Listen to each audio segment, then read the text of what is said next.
If you visit this part of London in winter, you might hear the sound of people counting, as London Zoo holds its annual stocktake.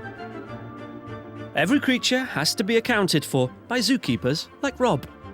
Each year we need to take stock and count all the different species that we have here and how many we have of each individual. It's an important part of our zoo licence. That helps European and worldwide stud books know exactly what stock's in what zoo so they can move animals around if they need to. And I think we reassess our value to conservation all the time. It's something that actually has to happen, not just once a year. We have to constantly be reassessing what we're doing and deciding exactly the right thing to do. Ever since I was about 3, I've been really fascinated by animals, and so it's an incredibly self-indulgent job. What do you prefer, humans or animals? Well, no human's ever bitten me. I really like the giraffes. They're fantastic creatures. They have an incredible kind of presence about them. I think it makes you feel quite small when you work around the natural world and you realise just how complex it is and how understanding it is such a difficult thing to do. I think it's humbling, more than anything. You start to think about the relationship that we have as humans with the natural world, and you see our impact and how to put right some of the wrongs that humanity has done to it. We live in a time of instant gratification, don't we? We want everything now, and we're not willing to put the time in. It's totally different here, I presume.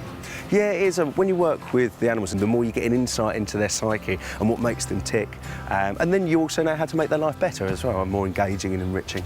What have you learnt from the animals that you've worked with? I've learnt that individual animals can be very, very different, even within the same species. You have to take time to build a relationship with them and build that bond of trust based on positive experience, really, making sure that the best things that happen in their life come from us. And it teaches you to be patient, and it teaches you to control your emotions and stay calm. And so, I suppose it's a lesson in life. Do you live out what you believe in your work here?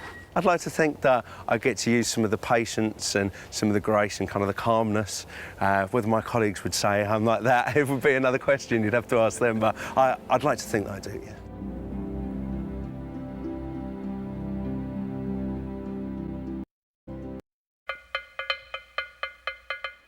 Lent isn't just about giving things up. It may be the end of one season, but it's the beginning of the next. Out with the old and in with the new. Which is precisely what happens here at Lord's, the home of cricket. It may be hallowed turf, but every winter it's dug up and replaced with a brand new pitch. For former Zimbabwe international cricketer Henry Olonga, Lord's will always be holy ground. I think most people who love the tradition of the game, who love the sport of cricket, understand that this is a special ground. There's a lot of history here. In '99, during the World Cup, I played here, and it's got special memories for me. I had a promising career ahead of me, but of course that all came to an end after the next World Cup, which was held in South Africa and Zimbabwe. With the world watching, Henry Olonga and teammate Andy Flower made a show of defiance against the regime of their president, Robert Mugabe, by wearing black armbands. It led to a warrant for Olonga's arrest, and he was forced into hiding. We were basically pleading with our leaders to lead righteously and basically to respect people. I knew that I might have to sacrifice my career, my way of life in Zimbabwe, and if it meant going into exile, a lot of friends, and just forsake the life I had before. Were you scared of making that sacrifice? There were certain fears, definitely, but so strong was our conviction. We weighed up the cost, and we felt that it was a price worth paying.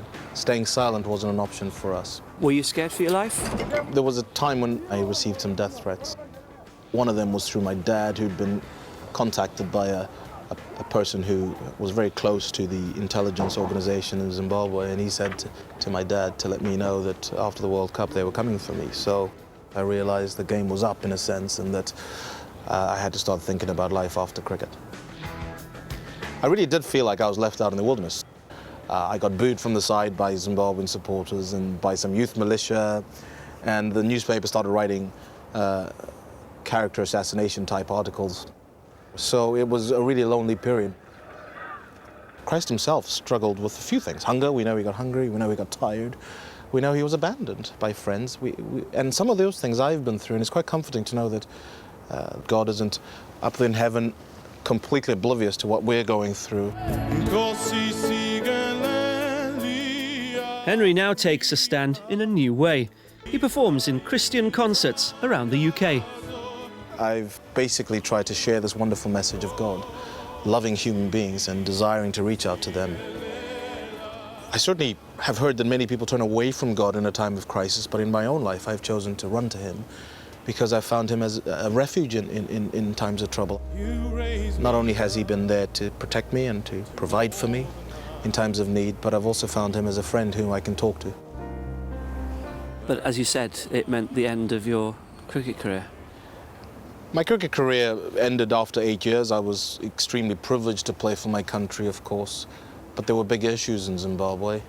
And if it meant the end of my career, I'm pleased I did what we did because I have a clear conscience and I can at least look myself in the mirror and know I had a chance to speak out against injustice and I took it.